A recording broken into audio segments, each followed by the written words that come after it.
Now we are live.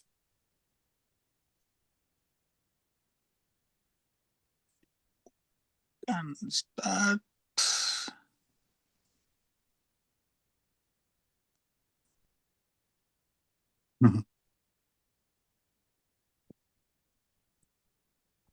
A lot of temples may be having festivals at this time, huh? Yes. Well, it depends on where part of the world they're in.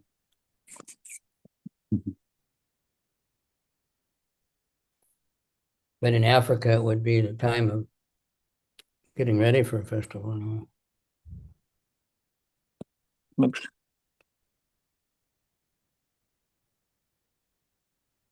Now we can start.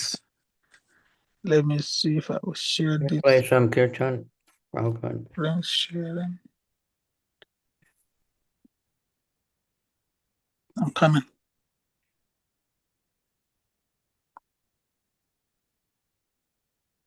Except for how do Sahadu? What have he done?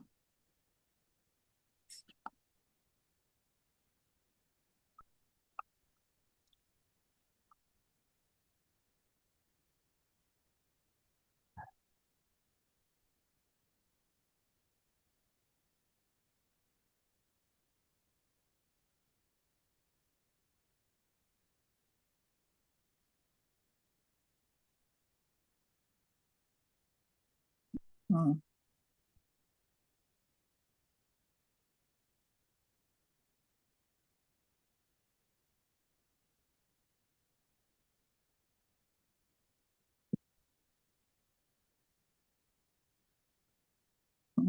What is it?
Guru Maharaj, let's us.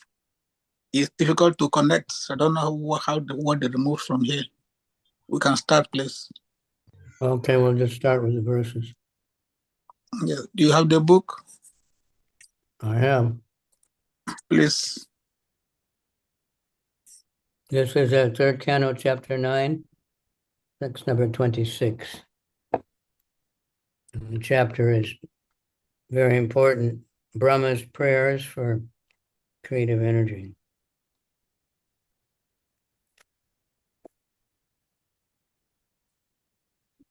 Maitreya Vacha Swasambhavan Visham Yaivam Tapo Vidya Samadhi Yaban Mano Vichastu Twa Vira Rama Sakinavat Maitreya Vacha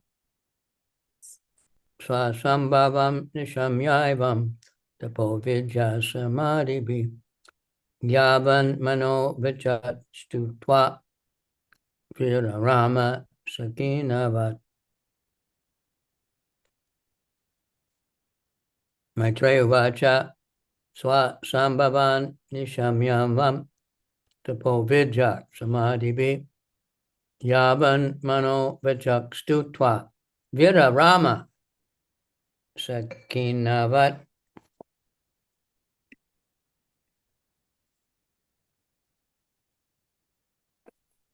Any other attempt?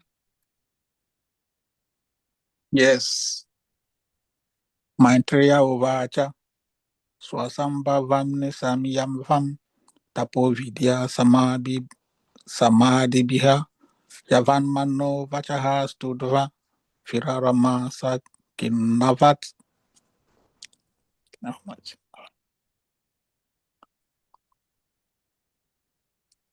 Anybody want to try?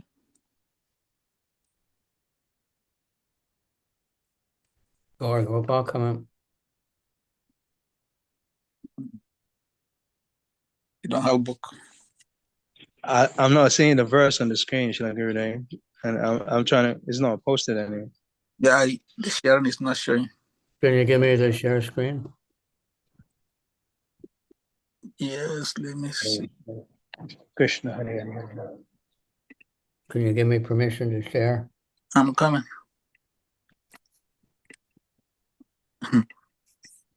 He said disabled. Don't know what they did yesterday. He said sharing disabled. Not possible.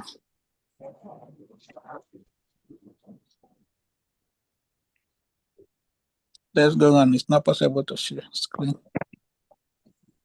KAVICANDRA. Happy Farmer Father's Day.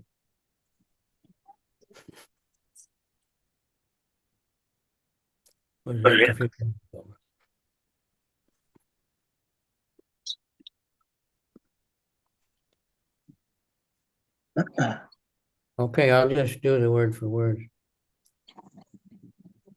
Maitreya Uvacha.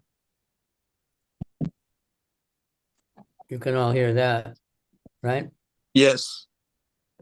Repeat. Maitreya Uvacha. Maitreya Uvacha. The great sage Maitreya.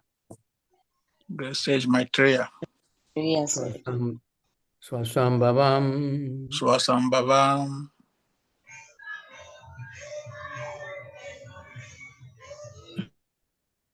The source of his appearance. I think I got it. Swasambhavam. Yeah.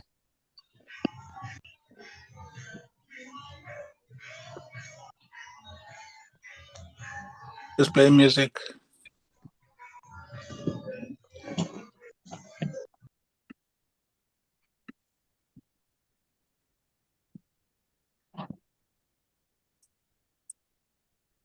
We'll go on. Okay, is it on the screen now? Yes. Yeah. Okay, anybody want to chant it? But it's not showing the first line. There you go. Okay, you don't have, no. Okay. Anybody? Gayatri? Gora? Anurat? Arundhati? Everybody showing up. Maitreya Uvacha Swasambhava Nisamyava Swasambhavani Shamya. Tapo Vidyam Samadhibhi Tatobivyam Samadhi. Samahita. Yavam Mano Vachas Tutwa Yavan Mano Vacha. Viraramsa Kinavat Viraramasa Kinavat.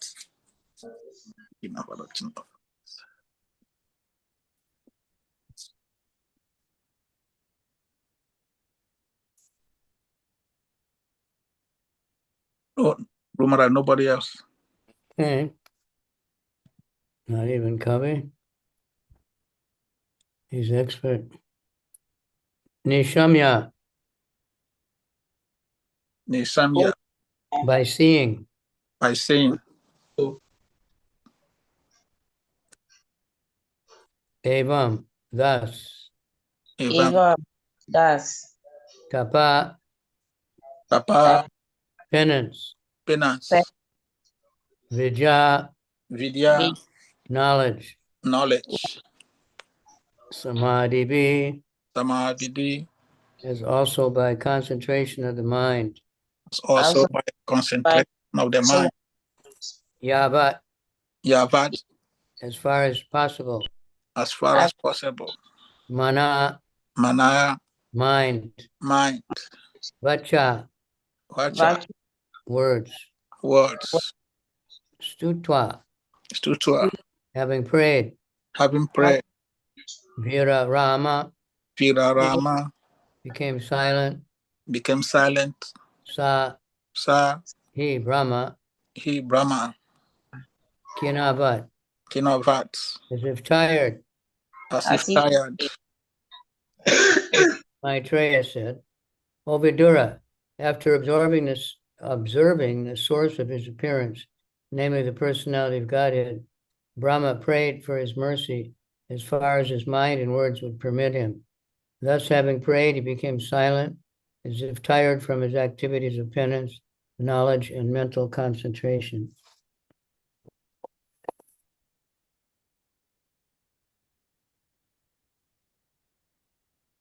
No translation.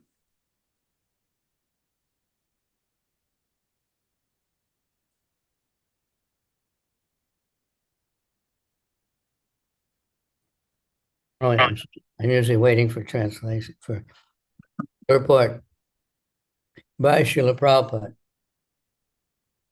Brahma's enlightenment and knowledge was due to the Lord sitting within his heart. After being created, Brahma could not ascertain the source of his appearance, but after penance and mental concentration, he could see the source of his birth, and thus he became enlightened through his heart. Tene Brahma Rida Yadadi Adi Kavaye Muyanti Yat Suraya. The Lord is therefore called Chaitya Guru, the spiritual master sitting in the heart. The spiritual master outside and the spiritual master within are both representations of the Lord. Unless one is such a bona fide representation of the Lord, one cannot claim to be spiritual master. So I think everybody knows the story of Brahma.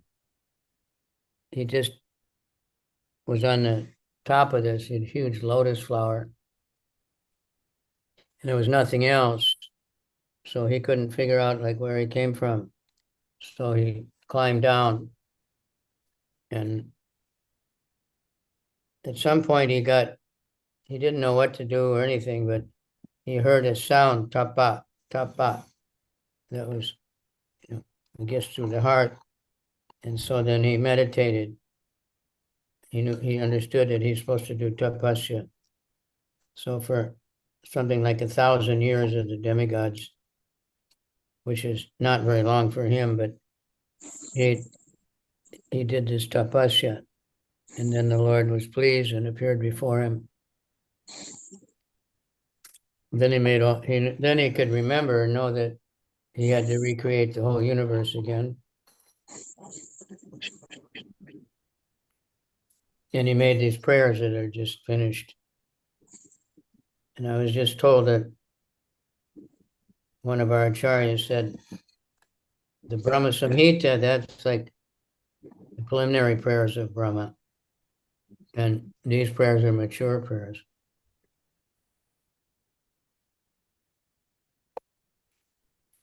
Where he's just begging for strength to not become puffed up by his accomplishments. Very intelligent. Because he knew that, the tendency to become proud is so strong. You just do some little thing and think, oh, I'm so wonderful. I went to Mangalartik or something. And forget that there's tens of thousands of people, of crippled people and retarded people and rich people and poor people and going to Mangalartik every day. So he was enlivened through the heart. That's the first verse of the Bhagavatam. Tene Brahma Rida Adi Kavaye. He was an original Kavi, and he was enlightened through the heart. He got that knowledge through the heart. And we know from the second canon, he only he only heard 4 verses, the 4 seed verses, Eva Shema, Eva Gray, and he understood everything from that. So, okay. So then Lord Brahma had no opportunity to take the help of a spiritual master from outside, because at that time, Brahma himself was the only creature in the universe. Therefore, on becoming satisfied by the prayers of Brahma, the Lord enlightened him about everything from within. The Lord is so kind that he's always prepared to help any living being attain spiritual enlightenment if he simply concentrates his mind to find out the source of his existence. Om Jnana Timirandasya Jnanajana Shalakaya Chaksuda Militanyena Tasmai Shri Gurave Namaha Shri Chaitanya Manobhistam Stapitam Yena Bhutale Swayam Rupa Kadamayam Tadati Swapadantikam. I haven't heard the announcement that this is being recorded. Yes, it's being recorded. It's on YouTube. You're live. And it's being transcribed, huh? By AI. Now they have AI glasses that can tell you everything, and you can make calls, and you can translate things and all the things your computer does. It's getting too scary, you know. Yes. They want to eliminate the people's intelligence and make us completely dependent on someone else. But Krishna is a supreme intelligence, and no other kind of intelligence can function without Krishna. There's certain things they say AI won't affect, you know. And certain jobs, like many jobs are being replaced, but those are the creative jobs, and people have to know other people and things like that, that even Bill Gates said that won't be replaced.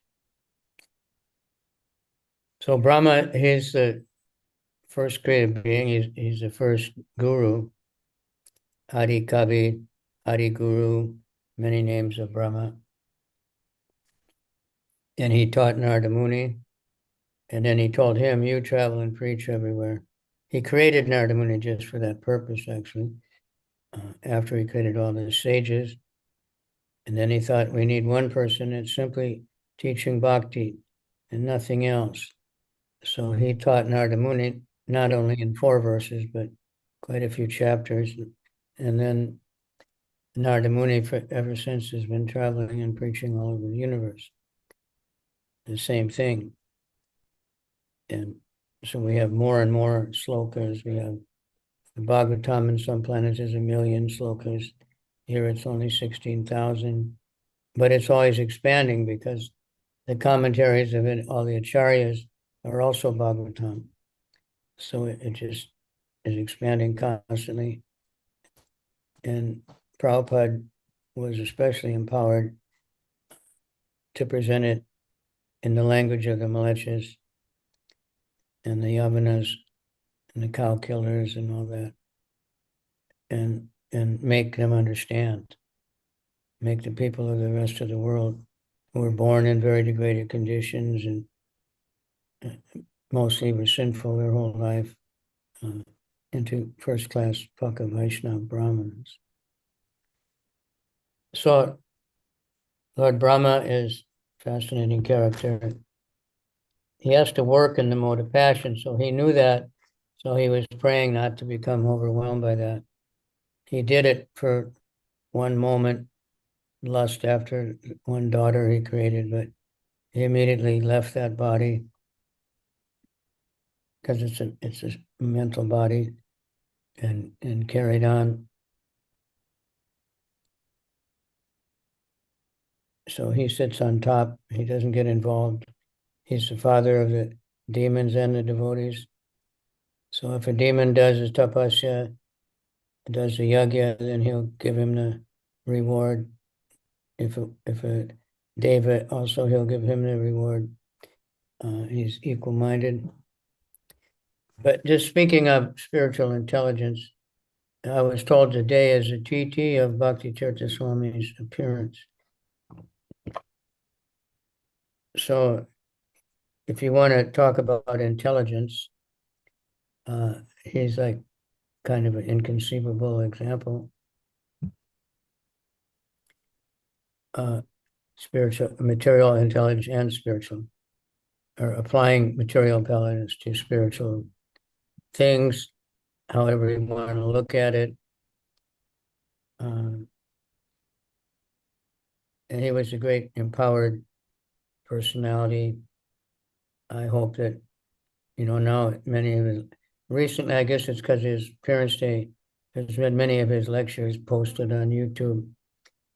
And they're very wonderful, different interviews he had, and devotees in Africa should study and think about what his ideas were for the development of Africa, for everywhere, actually. He wanted spiritual communities, self-sufficient. It was getting started there in West Africa, and I know externally, many terrible things happened with the economy and everything.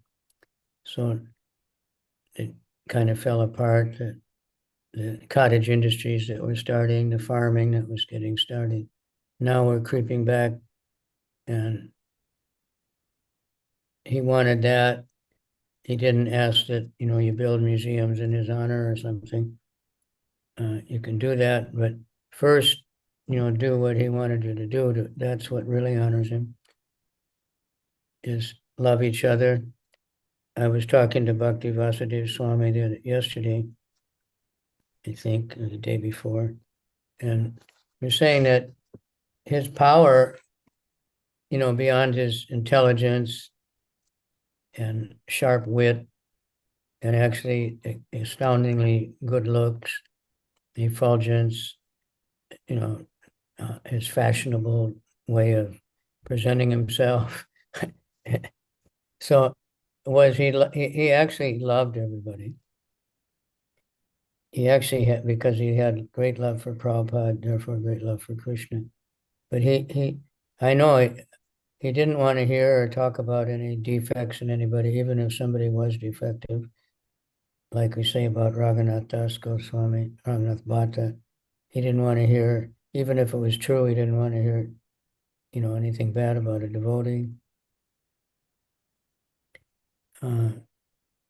But he still was disciplined, and just I wanted the devotees to be disciplined. But like Prabhupada, what everybody remembers was his love, his kindness, his mercy, his tolerance.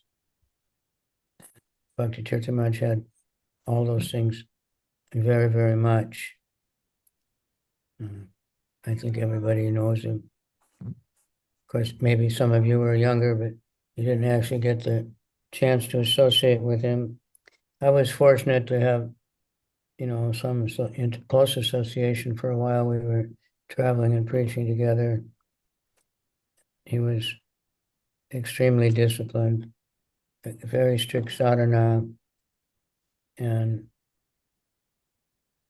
controlled senses. And for a while, he was eating just bananas and peanuts. I don't know where he got that idea, but it's supposed to be very nourishing. He was very strong, and he was traveling and selling Bhagavatam sets in the universities, and sleeping, getting up very early, chanting many, many rounds. One thing I know, he loved Prabhupada's books. He loved to discuss them. He loved to talk about them, ask questions. He loved to distribute them. And he wanted us to, of course, have that same love, because our movement is, it's Prabhupada's movement. He's our founder, Acharya. That means he's the foundation, the foundational guru, the foundational everything. We have to always refer to what Prabhupada's standard. He gave us standards for everything. He gave standards for cooking. He gave standards for dressing. He gave standards for passing stool, everything, taking bath, chanting, studying, and interacting, treating loving devotees. He gave a very high standard. Vanchakalpa Trubhis Cha, Kripa Sindhu Bheva Cha, Patitanam Pavanebhyo Vaishnavebhyo Namaha. So, as Prabhupada's disciples who have been given the task of being gurus, we try to do like Prabhupada did. He wanted to connect us to the disciplic succession. He never took credit. I don't know, I didn't hear him say things like my disciples very often, once in a while.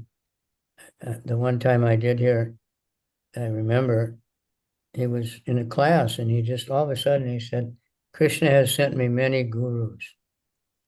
And I don't know everyone else. The whole room was completely silent. I was like stunned, and I think everybody was. It seemed to me like a long time of silence. Might have been only a few seconds, but and then he said, my disciples. So that he was revealing his Uttama Adhikari Mahabhagavad mentality. But mostly when he was interviewed, he said, my students. My students. He didn't claim proprietorship. Everything was, he gave credit to his guru for everything over and over again. People think I've done something. He said, the only thing I did was follow the order of my guru. Now, he was telling us that, said, you should follow the order of your guru, because that's the third offense, is to disobey the order of the spiritual master. And the best offense is to obey the order of the spiritual master, especially the basic order with the sadhana,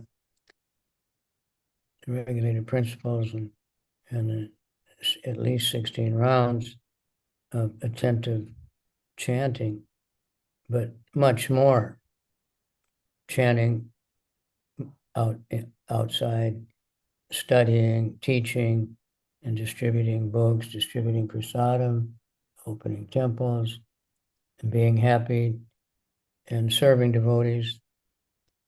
So Bhakti Tirtha Maharaj had that very strong attitude for serving devotees. I missed a few days, not too long ago, is Bhakti Dear Damodar's appearance day. And somebody had asked me a long time ago to speak, but then they didn't remind me. So I didn't know until I saw it online. But I remember when I first was with him, he was very shy. I mean, I didn't know what it was, but he was kind of always back in the corner and quiet and serious and chanting, also not eating very much.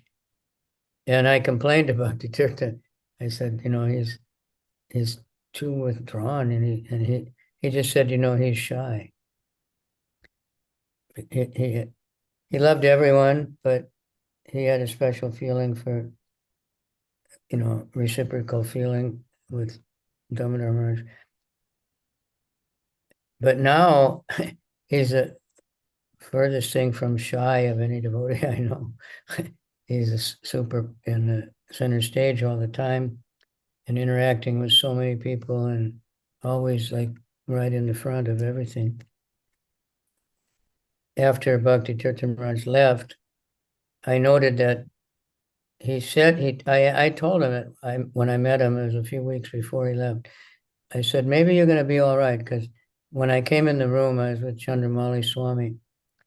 And, so the first thing I saw his face, and he had that gigantic smile with those perfect teeth.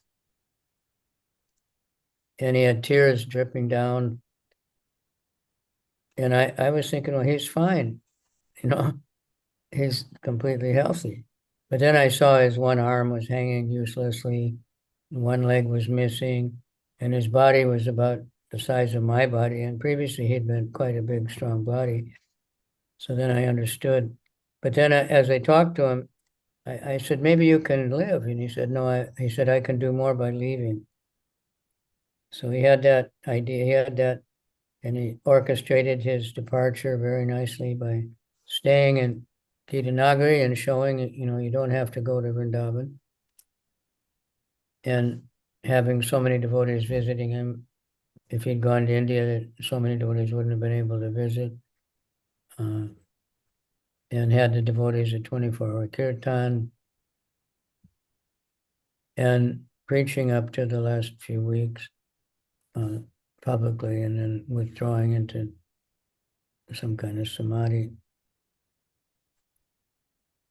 But he told devotees, I'll be back, and I've noted that many of the older devotees there, the leaders or whatever they're called, that they've changed a great deal since he left. I don't see much quarreling amongst the leaders anymore. They're cooperating, and they're taking up the mission and manifesting different aspects of his multifaceted personality. Like I said in the beginning, we won't find very many people with such an amazing personality, with so many different aspects, so many different, ability to deal with any type of person, from just, rough people off the street to kings and government officers and famous philosophers and priests and all that, and deal perfectly with everyone. So we have very fortunate, and we have a big job to try to follow up. But like Prabhupada told the GBC, he said, none of you have enough intelligence to decide everything on your own. But I trust, together you can all come to understand things. So there's a famous saying, united we stand, divided we fall. That Prabhupada said this movement can't be destroyed from outside. So the people that want to destroy the movement, they come inside and act like they belong there. But then they murmur and whisper and criticize and say crazy things to whoever will listen to them, and then create doubt, create distrust, and then our preaching gets hampered. So we have to be careful to look out for the Kali Chela. They're usually very outspoken and authoritative. I think it was Einstein, one great famous person, he said, trouble is that the intelligent people, are humble and think I don't know very much, and the stupid people think they know everything, and they're always broadcasting that they know everything. So this is a problem. But, if we stick to the process, morning program, and then service, Sankirtan, then we're too busy to bother with, the Gamakata, the Gramyakata, the Prajalpa. Did you hear this? Do you know about that?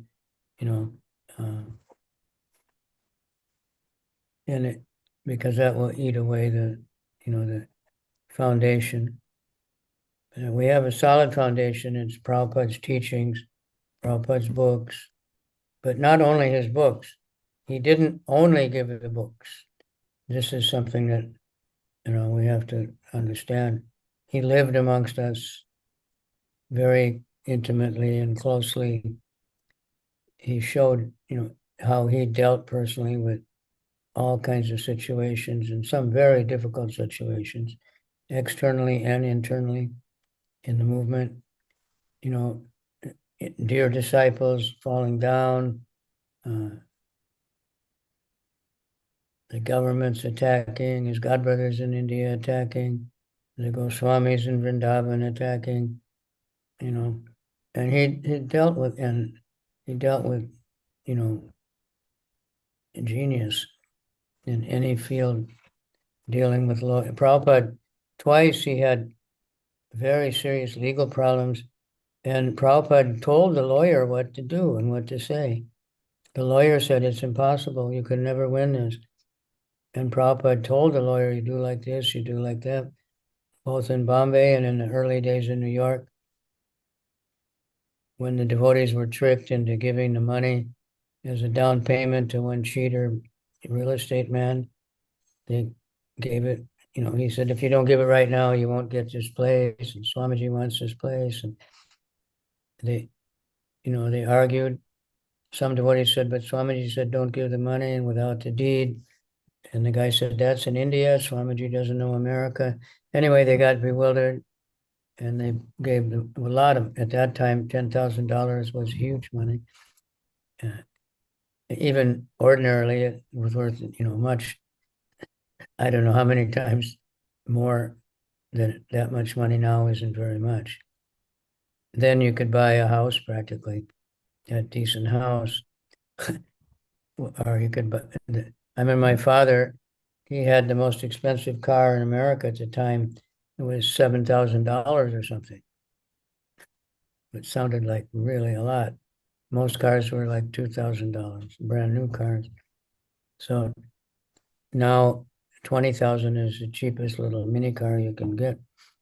25,000 for a Harley Davidson motorbike. So,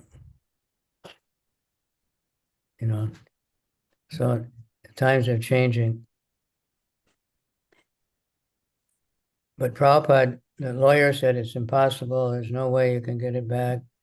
But Prabhupada guided the lawyer step by step. And Prabhupada had never studied law. What to speak of American law? He'd only been in America for a year or two.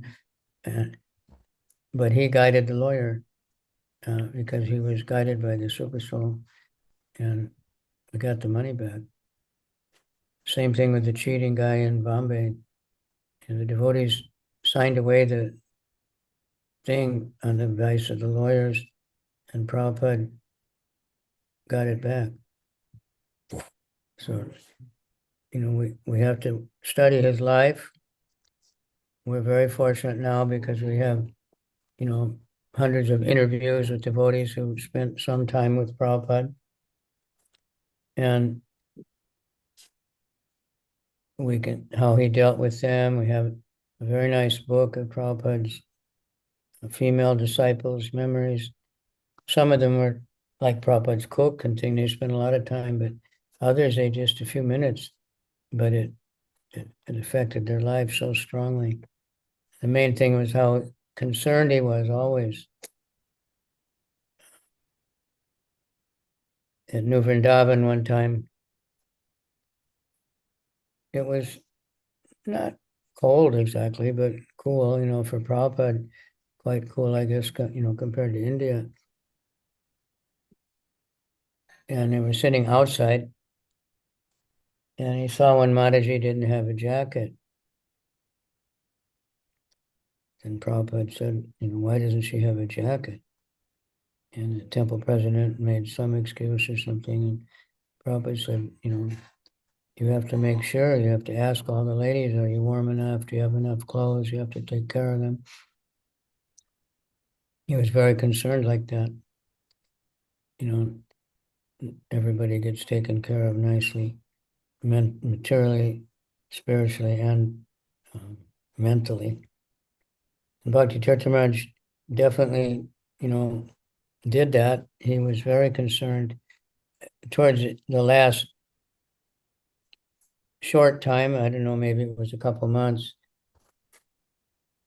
at the Vrindavan, Mataji, she had put the hot milk in here. This one's better, but there's some, oh, I already did, okay. So he was going for the chemotherapy, which is supposed to relieve the pain to some extent, but he had to drive pretty far and the side effects were very unpleasant. So he just put that money in a fund, for any devotee who had some health difficulties and needed money. So that was his mentality. He wasn't worrying about himself. He was worried about the other devotees, that they would be taken care of. So all that is to teach us, all that Prabhupada did was to teach us how to live, how to follow in his footsteps. You have to see what his footsteps were. It doesn't mean just, the footprint, like devotees tried to follow Prabhupada and put their feet in the footmarks, but sometimes they couldn't find a footprint. Even they were walking in the wet grass and everyone else had footprints. They said Prabhupada didn't have any footprints. He didn't seem to. I remember walking behind him and I didn't think of it consciously at the time. I was just trying to catch up and hear what he was saying. But when I think back, I remember it didn't look really like he was touching the ground. And he moved very fast. Anyway, just to, take shelter of Bhakti Tirtha Maharaj, he did the big tapasya of spending a lot of time in West Africa and dealing with so many different things, but also meeting kings. And he was a television star. At one television, they used to film 8 episodes with him, and then when he visited, and then they would play it over and over again on the TV, the Guru. He was very, very well known. Even when I first went to Nigeria, every town we went to, we had at least one television show, more, sometimes 2, and radio. But then gradually, hardly ever, because he wanted so much money for being on the TV. But he was there in the time when it was possible, but moving around was very difficult. And communicating, he told me like about half the letters he wrote got to the people that he sent them to, and maybe half the letters that devotees wrote to him, he would receive them. Devotees would claim, why didn't you answer my letter? And he said he tried every different way. He tried putting all the letters in one package and sending them that way. And then sometimes the whole package would get lost. There were no telephones, to call other temples or other countries. So, and anyway, it was a great thing he did. His books also very, very important. They were criticized very unfairly, but, because he wasn't scriptural. The first couple spiritual warriors, they were scriptural, but he wasn't quoting scripture. He was using, other things to bring people in, and then giving him the Bhagavad Gita. But some of the lines sounded like, fuddy-duddies, I call them, some of my godbrothers. I said, did you ever read the whole book? No, they said, no way, I won't read that book. I said, well, you should read the whole book before you decide, what it's all about. But they were very popular, still are in many languages, and many devotees felt like their life was saved practically. One Mataji I met in Radhadesh, she was some kind of psychiatrist or something, retired, and she told me, I'm really happy that a devotee is writing on these subjects because so many devotees need this. So when he went to, big devotee festivals, his seminars were very well attended. I thought for 2 reasons. One was just his personality was so attractive. The other was his subject matter. He talked about depression and suicide, and, things that normally devotees didn't want to talk about. And he was very sensitive. When he went to Eastern Europe, he asked, how many of you have thought about suicide? And almost everybody said that they had at some point thought about suicide. So he became very, very concerned, and then he studied and he gave seminars about depression and really helped. And he was very, very concerned when he got a report that some devotee was abusing his wife. He was very angry. He just dropped everything and talked about that. And some of the devotees didn't appreciate that. They thought that's our private business. No one should have told him. But, Krishna's telling him. And so he wanted things to be very high class, very civilized, very scriptural. So he showed us, Prabhupada showed us by living amongst devotees very humbly. I heard in a really early time, Prabhupada was traveling, there was like 4 or 5 devotees and him, one bathroom, and they only had one towel, and they were all using the same towel. And Prabhupada would stand in line and wait, And gradually they realized more and more what is Prabhupada's position and started honoring him, but, treating him differently. But Prabhupada never asked for that. Bhakti-tirtha Maharaj never demanded, all the honors and everything people were giving him. In Africa, he always had big, big vyasasans, because that's the way devotees, treated him like a king. In America, he said, I would never do that in America. They would throw me out. He said he sat on a regular chair to lecture. He never made a big show there because of different culture. But he spoke the same everywhere. And, there's no other way than Krishna and Srimad Bhagavatam. So I'm praying, I'm somehow left not qualified at all and not thinking I can replace him, but at least try to do whatever I can do. And I'm very grateful to all the devotees who are helping.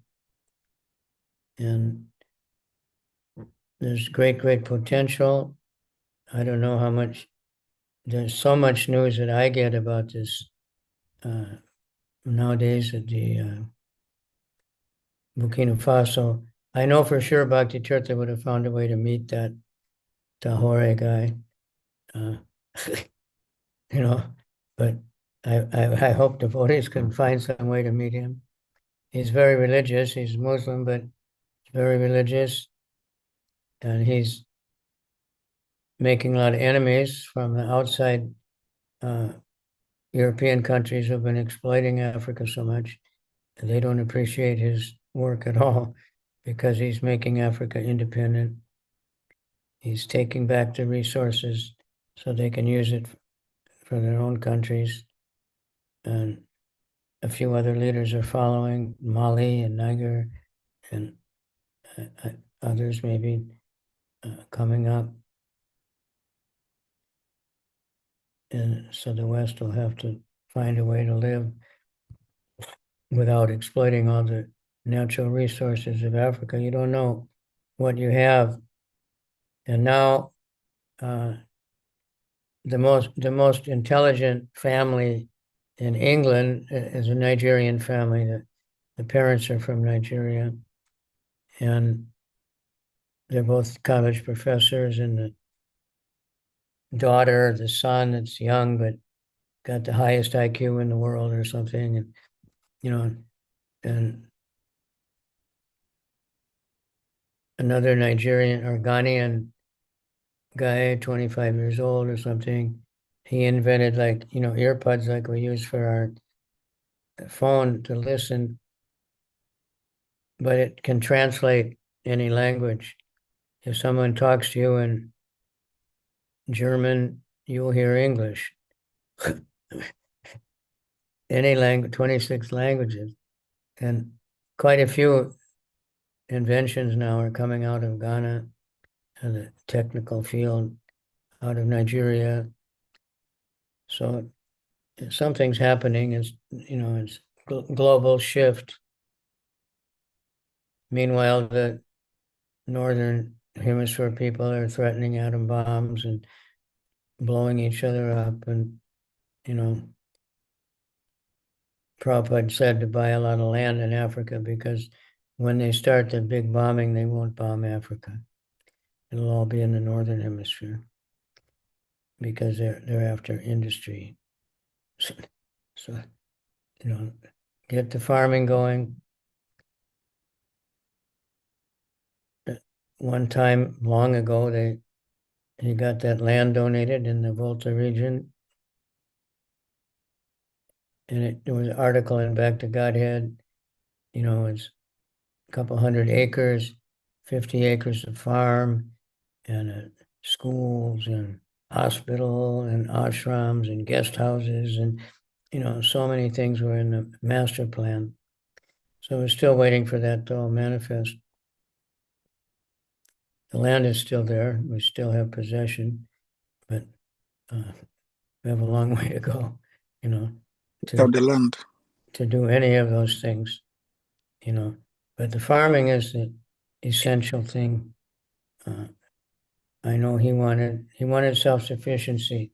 He wanted cottage industries, devotees having their own little businesses, not just having a job or something, and everybody,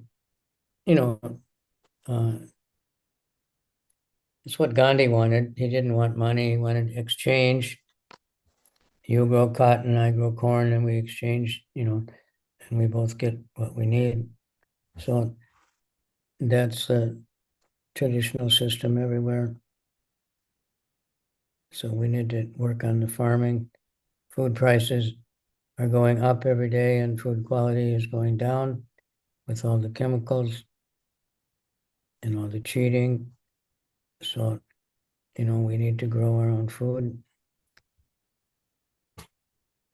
and work the land. It's very therapeutic. We have pictures and movies of him digging on the farm. I think it was in Gitanagari. It's best work. Farming is the most noble occupation for a grihasta. So we can think. There's that very nice book, Black Lotus, Satyaraj Prabhu wrote, The Life of Bhakti Tirtha Swami. He was very religious his whole life. As a child, he was preaching even on the radio, a Christian preacher. And as a child, he had, stuttering, try to talk, but when he was preaching, he didn't have that problem. So there's, signs were there. His mother was extremely religious Christian lady, and she trained him in, very high values in life. And he took it, and he wanted to give it to the world. He finally connected with Prabhupada, and Prabhupada favored him very much. Even his name was Favors, and Prabhupada blessed him and empowered him and taught him in many ways. Two things he told me. One was when he was first in the temple in New York.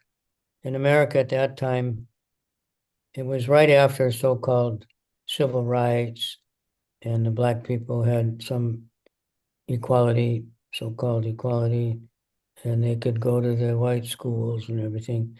So because he was an exemplary student, he was chosen, and he was offered a scholarship to any university he wanted.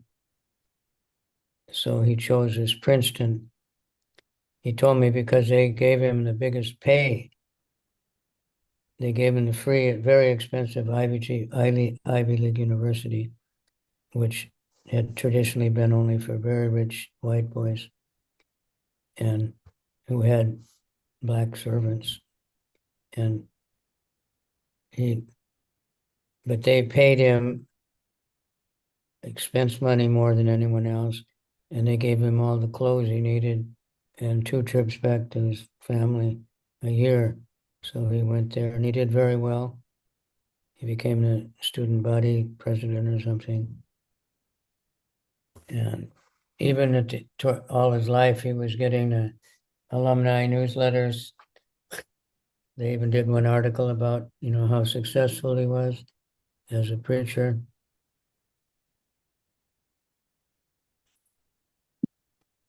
And that was, because he was Black, and the university had to show they had some Black people that they were liberal, so they gave him everything free ride. So he utilized that body perfectly.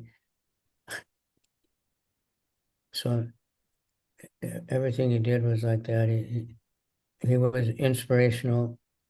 He wasn't a hands-on manager. He didn't have to be, because he inspired other people to take up that work. But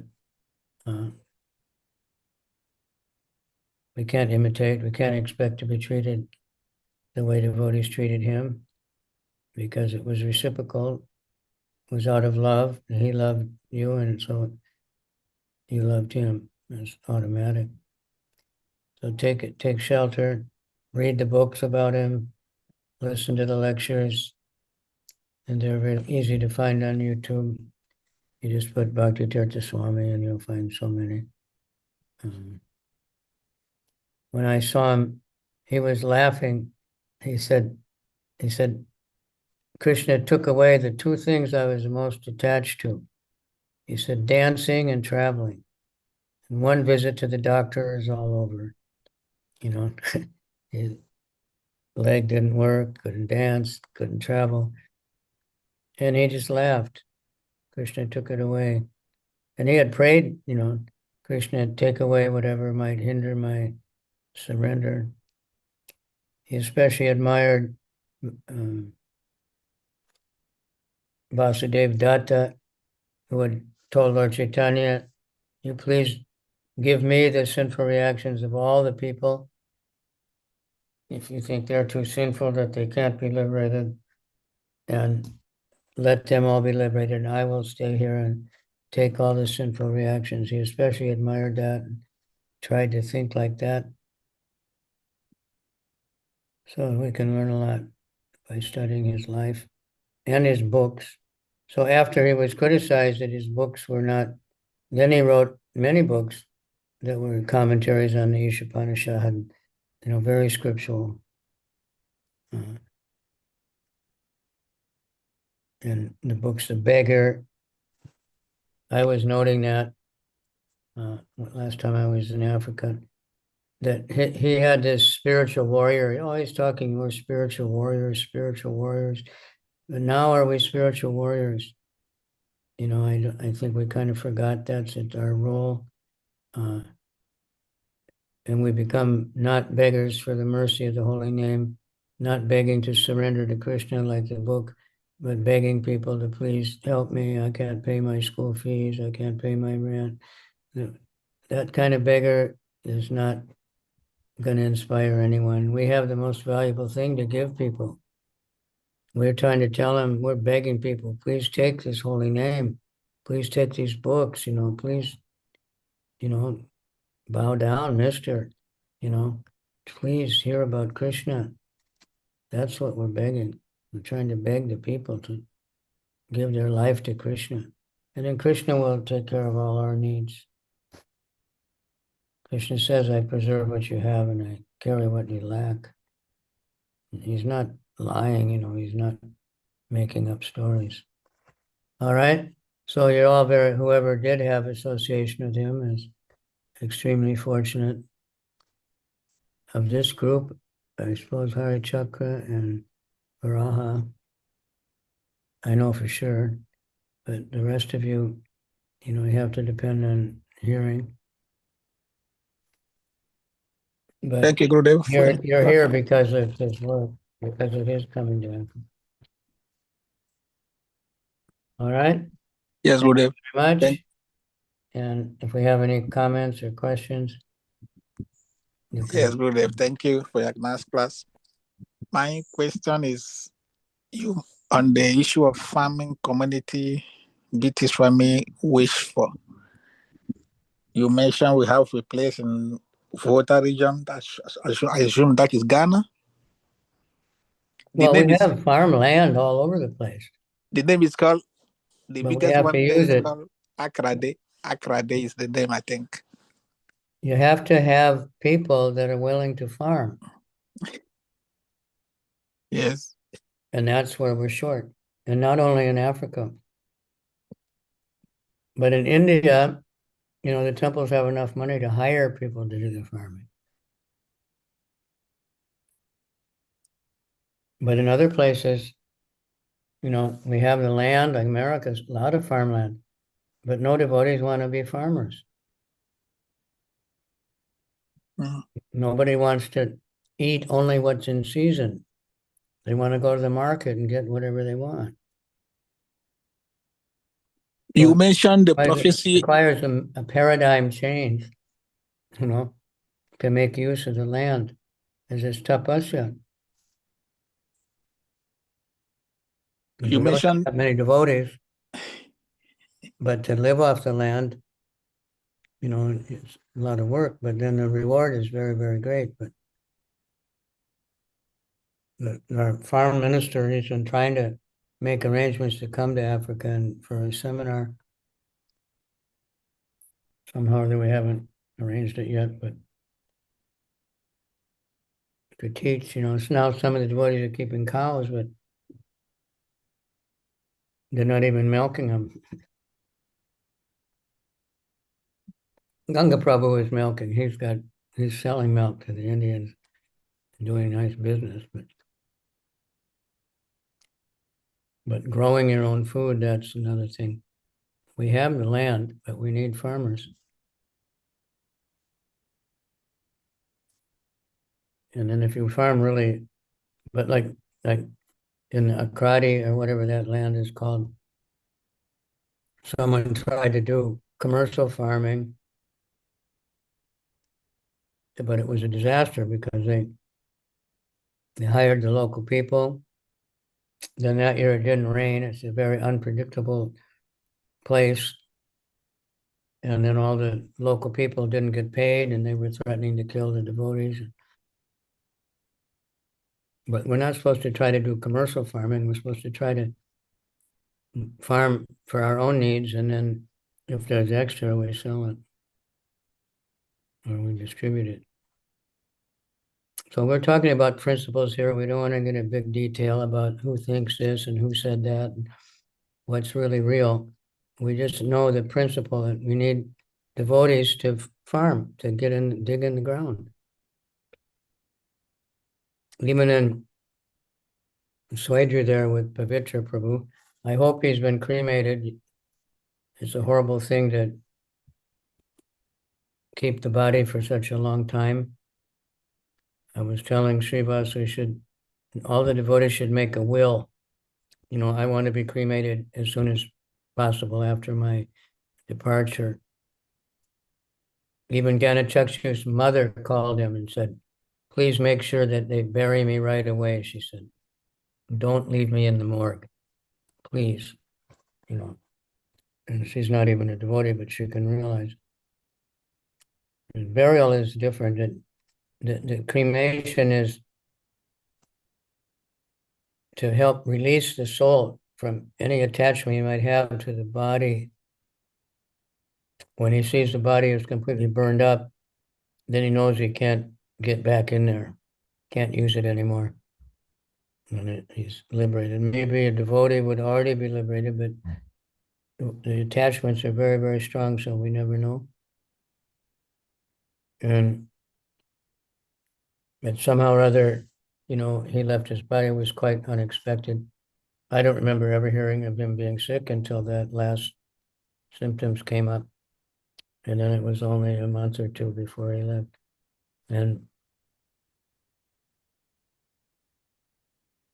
But he was in Swedru and they had a little bit of land there. And somebody had made plans, they're going to make a restaurant and everything. I said, just grow some food. So he did. He was growing a lot of food there in a small piece of land. And he was very satisfied. And, you can offer to Krishna. So you don't need a big, big land to grow enough for yourself. If you use a lot of cow dung, you can intensify the land and grow a lot in a very small area. But that's the idea.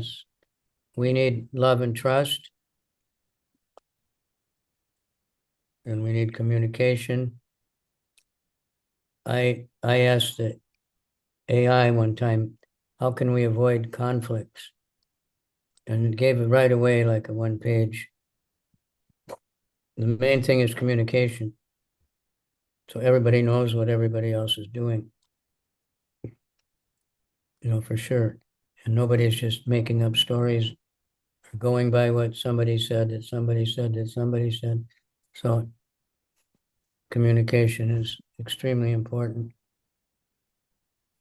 Prabhupada said our movement has to run on love and trust. Bhakti Tirtha Maharaj stressed that. He used to sign his letters with love, Bhakti Tirtha Swami. And Malati Mataji, one time she told him, she said, I feel very uncomfortable to get a letter from a man that says with love. And then he explained, what he meant, what level it was on. And then she was satisfied with that. I don't know exactly what he said. I don't remember, but he explained that it had nothing to do with that. It's spiritual love, and she accepted that because he really was on that level. When he said with love, he meant it. It wasn't just some trite little slogan he was saying. So please let us pray that we can. He told me, I went to him not, and those are pre-high-tech days. I had a movie camera. I don't think I had a tape recorder, but my battery was discharged. And I went to see him the day I was leaving. And he'd had a very, very bad night. He told me he really wanted to leave his body. It was so painful. But then in the morning, he had some kind of treatment going, and he was all laughing and smiling again. So I said, do you have any last message for the devotees in Africa? So he said, first thing he said was, don't quarrel amongst yourselves. That was the first thing. And he said, the four things, the order, I'm not sure the rest of the order, but he said, take good care of the deities. He said, we've had a lot of trouble because of offenses to the deities. He said, distribute books and maintain what you have. Now, that's two things, and maintain the devotees, maintain the properties and the devotees. We have both. If we maintain the property but lose all the devotees, then that's not very good. And if we just have a lot of devotees but we have no place, then it's also no good. But Krishna can give us unlimited devotees and unlimited property if we're willing to love everybody. So those four things. And that was in the morning. So when I was on my way out, I stopped by again and said, now I have a recorder. Can you say it again? And he just laughed. He said, no, they'll have to believe you. So I don't know if you believe me or not, but if anybody remembers, I've said it the same thing every time. So it's probably that I haven't made up a story because I haven't changed the story. It's much better to tell the truth all the time because you don't have to remember anything. That's what I think Mark Twain said that. Sai Baba also said that. If you tell lies, you have to remember the lie you told and which lie you told me and which lie you told him. And it gets very confusing. And we get caught with the lie and then nobody ever trusts you again. So if you tell the truth, and if something, your truth is unpleasant, don't say anything.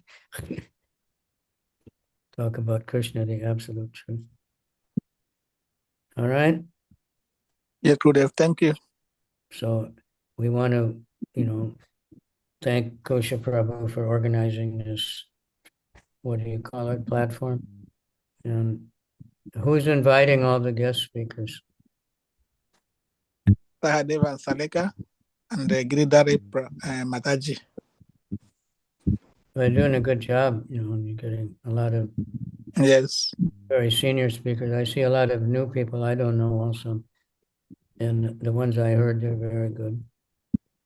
Because Giridhari must know a lot of people in Europe now. Mm. So it's very good because nobody ever visits West Africa. Mm. Somebody has a For question. many reasons, they're afraid of disease, but also it's very expensive. You know, the visa to Ghana for me costs $200 every time. For Nigeria is 160 or something. And the other countries are getting close to 100. And when I booked the flight from Lagos to Abidjan, I thought I booked it, you know, I mean, I put in the destination and it came up $500 and I panicked. I thought I must have put the wrong name or there's another place called, I must have put Abilene or something, you know, and I called Bhakti Chardesh and I said, you please arrange the ticket, you know, because he had a travel agent and I'll pay for it. But it was $500. It was only $350 from Dubai to Accra. That's 8 hours flight. And the 1.5 hour flight was $500. And from Abidjan to Lomé was another $500. From Lagos to Accra was 500. You know, it's like really crazy. It wasn't like that before, but so that's another reason it's very hard for people to visit. To come only one country is, you know, reasonable, but so we Somebody need, has a question. Gura Sakti does. yeah, who has Gaura Shakti? Unmute. Haribo, where are you? Fine, my Gurudev. Hare Krishna Gurudev, Dhanava Pranam. My humble obeisances unto your lotus feet. Thank you very Where much. are you? I am in You're Lome. in Togo, yeah. Yeah, Togo. Yeah. Yeah. Okay. Please, Gurudev, you have mentioned some recommendations. Bhakti Tirtha Swami gave us that it were okay. In total, there are 4 recommendations, but I was able to record, sorry, please, only 2. Don't quarrel among yourselves and take care of the deities. So the 2 remaining recommendations, I couldn't record them. I would like Distribute books. study Distribute books. Distribute. Okay. And preserve what we have. Okay. Thank you very much, Gurudev.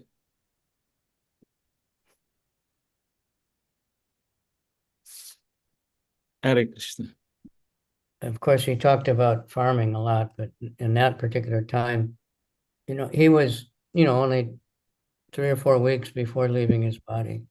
And he was in excruciating pain a lot of the time. So it wasn't like a lot of long discussions, you know.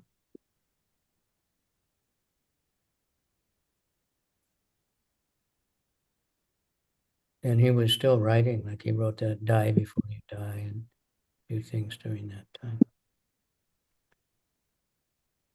So those are basic things, but he came up really fast with don't quarrel amongst yourselves.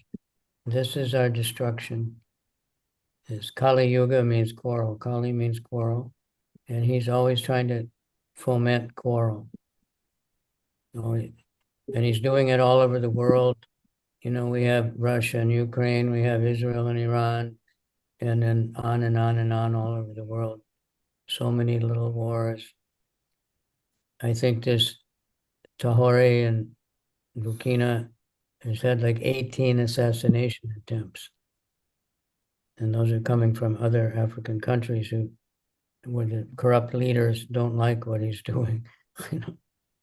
But so far he's well protected. He's a military man and he's somehow being protected. We hope he can be more protected and, you know, because he wants rights. All right. So it's a little bit late. Okay, thank you, Gurudev. Thank everybody very much for attending in spite of short notice about the timing. Divya Singha, very good. How are you? Everybody's muted, huh? Vida Prabhu, do you want to say anything? You are Bhakti unmuted. Charles and No. Arundhati. Very good. I guess Kavi dropped out. Anandini.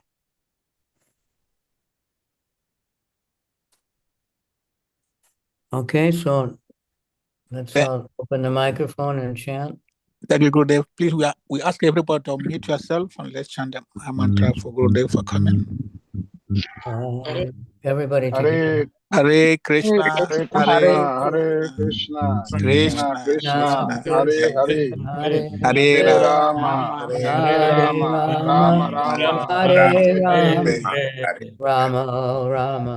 Vanchakapatarubhyascha, Kripa Kripasnum Jasevacha, Sindhubhyacha, Pattanam Patitanam Hare Pavanabhyo, Vaishnavabhyo Namo Namaha.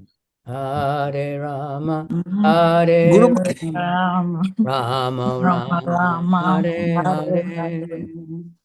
Guru Maharaj, there's something you said about Prabhupada prophecy in Africa, on Africa and the West. What's that? You mentioned Prabhupada mentioned buying land in Africa when they are bombing the world. Africa will be spared. Yeah. Buy a lot of land in Africa. He told one of the first devotees that went. And of course, it's super good farmland. You won't find such good farmland everywhere. In America, they've ruined all the land. There's hardly any topsoil left, with deforestation and over farming and one crop farming and so much chemicals. But, if we're not careful, Africa will be the same way. Because every other Indian that I meet in West Africa, so what are you doing here? Is I'm buying cashews and timber.